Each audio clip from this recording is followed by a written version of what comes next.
Hi, and welcome back to Focal Point AFR Talk, this Thursday edition of Focal Point. Great to have you on board with us. A lot we are going to get to today. I'm going to have Ann Reed, who is the wife of our producer, Jeff Reed, on at the bottom of the hour in just 13 minutes to talk about the impact of abortion on men.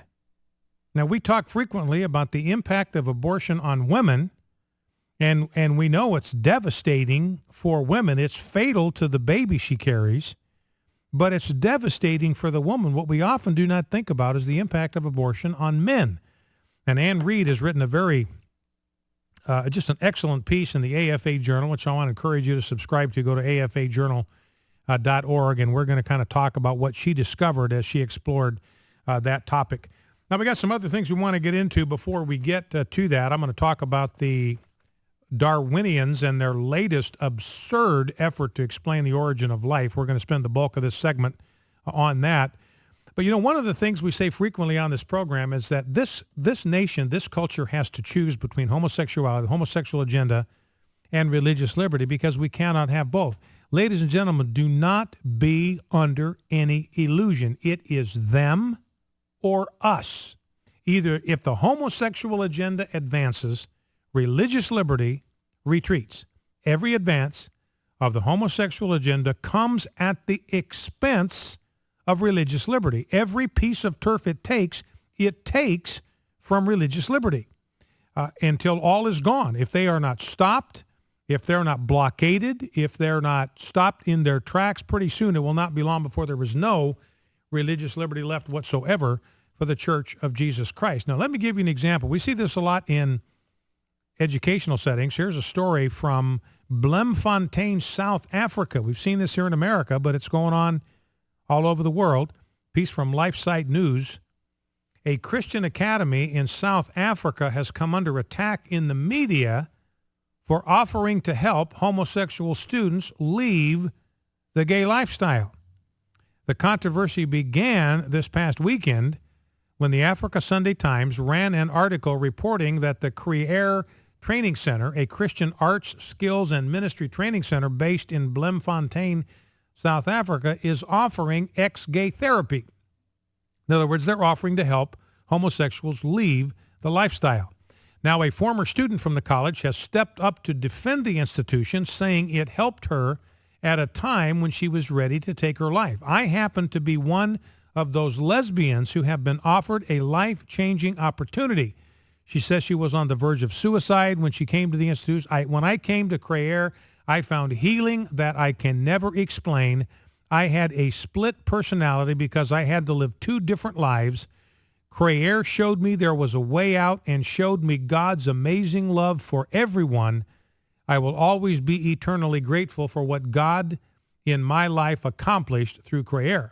But the Sunday Times went out and talked to gay activists who said, look, this academy and its approach to homosexuality is tragic, it is shameful, and it is deeply hurtful. So now the gay lobby in South Africa going after this institution for helping people leave the homosexual lifestyle. Two things are worthy of note. Number one, change is possible. You know, the homosexual community is always out there telling us, hey, they're born this way, there's nothing can be done about it. They can't change because this is the way they're made. This is the way they're born. Well, here's a woman that changed. She left the homosexual lifestyle on the verge of suicide, which we know is one of the consequences of being involved in the lesbian lifestyle. It's one of the health risks is mental disorder, mental illness, depression, anxiety are frequently found in those that are in the lesbian and homosexual lifestyle. You go to the Gay and Lesbian Medical Association website, and they list the 10 things that lesbians ought to talk over with their healthcare provider, and that's one of them. Depression, anxiety, suicidal ideation. She had it all. She's been set free because she was introduced to the life-changing power of God through Jesus Christ. But notice that the homosexual lobby, they're not content to let somebody else make their own decision. They've got to jump on the very people that are trying to help individuals that are trapped in that lifestyle. And again, you know, we're seeing this in the military right now. You know, one of the items on President Obama's second-term agenda is to root out, I believe it's to root out evangelical Christians from the military. He wants to get rid of chaplains. He's on a witch hunt to purge the United States military of Christian chaplains because he believes that they are bigots. He believes they're not worthy of conscience protections. You know, he'll talk about religious freedom of worship, but not freedom of religion. Anytime you hear President Obama talk about freedom of worship, he's saying, yeah, whatever you do inside the four walls of your church between 11 and noon on Sunday, I'm not going to mess with that. You can do anything you want in there.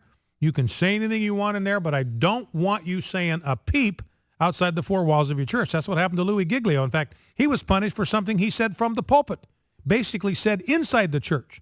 So that just shows you the mindset of Barack Obama, this witch hunt to identify, to root out, and purge American society, purge America's public life from anybody who believes a biblical view of sexuality, and he's going to go after chaplains. Now, we've seen this before. 2010, Admiral Michael Mullen was asked by a chaplain about the repeal of Don't Ask, Don't Tell, and here is Admiral Michael Mullen. If you cannot get in line, resign your commission. Either get with the program or get out. Same year, Lieutenant General Thomas Bostic, now he's the Army's Deputy Chief of Staff in charge of personnel. What are chaplains? They're personnel.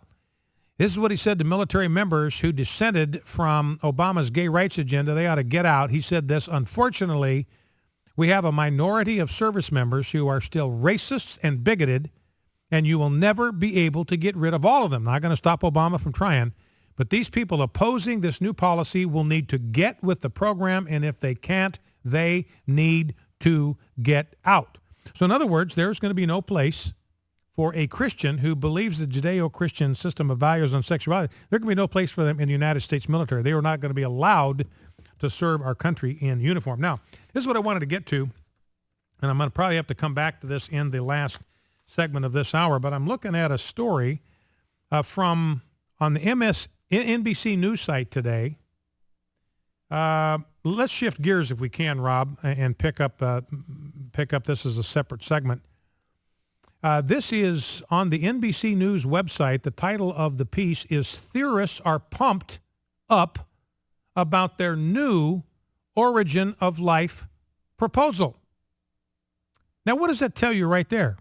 They have a new theory about the origin of life. Now, ladies and gentlemen, what does that tell you? That tells you that they don't have clue one. They have no idea how life got here. They have no idea how life originated on Earth. But they've come up with this new theory about primordial life forms giving rise to all life because they were able to leave these deep sea vents because of their invention. And they put the word invention in quotation marks because whatever evolution is, it's not about inventing anything. When you say that somebody invented something, that implies intelligence, it implies direction, it implies design. That's how you invent things. Well, evolution doesn't work that way. It's the blind random collision of atoms. So they got to put invention in quotation marks because they know that that implies intelligence and design, and they cannot use those words in connection with the origin of life. So they somehow these little engines, primitive cellular pumps, were invented, quote, end quote, and I won't bore you with the details because it's just gobbledygook. It's just fantasy. It is speculation. In fact, I circled all the words that are caveats in this piece. It could help explain, may have played a major role, could have provided the power. Scientists think ocean floor vents could have provided the means. The team proposed that the membranes would have slowly closed. In other words, it's all modified by all of this possibility gibberish language. You know, I went back and looked at a book by Dr. Henry Morris. He's got a book on scientific creationism, which I highly recommend to you. It's been out for quite a while. But Dr. Morris referred in that book on pages 60 to 62 to NASA-sponsored research. Now, remember, they're training astronauts, and these astronauts are going to be out there on the moon and other places, and they want them to be prepared to recognize life forms if they see them. So these researchers, sponsored in part by NASA, said, look, if something's going to be a living thing, the smallest size it can be is to have 400 amino acids linked together. That is the smallest thing that could be considered a living thing. 400 amino acids. Amino acids are the building blocks of proteins. They're made out of carbon, hydrogen, oxygen, and nitrogen primarily. But they have to be linked in a certain way. And for something to be living, you got to have 400 of these amino acids linked together in a specific way. Now, Morris says, what are the chances that you could get 400 amino acids to line up in a perfect sequence? Remember, it's got to be an entire sequence of these 400 amino acids to happen by chance, just randomly through the collision of atoms. And he computes it with an organism that consisted of 100 integrated parts, just 100 integrated parts, not 400, which NASA says is the minimum you got to have to be considered a living organism, just 100 of them, let alone 400. Now, but Morris says, look, in the entire universe, there's 10 to the 80th electrons in the whole universe. So he says, let's assume for the sake of argument that all of these electrons, each one of them represented one of the parts that could be integrated into this 100-part organism. Now imagine that these 10 to the 80th electrons, all the electrons in the universe, were linking and delinking and coupling and uncoupling 9 billion times a second. You had 9 billion random collisions of these atoms per second. And that had been going on in the entire history of the universe. Astronomers say the universe is 30 billion years. So it says, imagine you had a billion of these interactions, these random collisions taking place every second for 30 billion years. The total number of interactions that you would have if you did that is 10 to the 105th power.